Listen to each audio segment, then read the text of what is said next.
Iran దిగి వస్తుందా?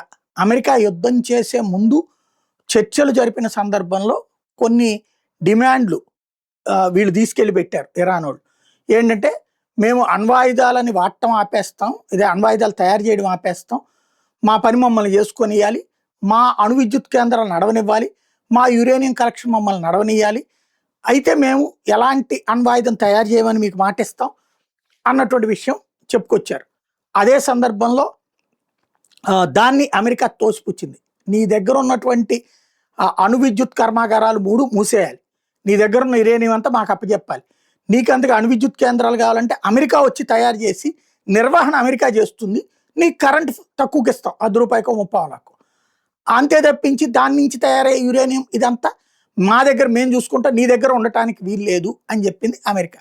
దానికి ఇరాన్ నిరాకరించింది. దాంతోనే యుద్ధం ప్రారంభమైంది.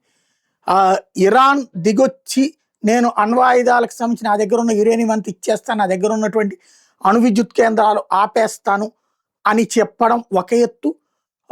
ఇంకో పక్కన పరిపాలన అన్నటువంటిది ప్రజల చేత ఎన్నికయ్యే ప్రభుత్వాన్ని నడిపిస్తానని చెప్పినా కూడా ఇప్పుడు ఆగుతుందా అమెరికా అనేది డౌట్.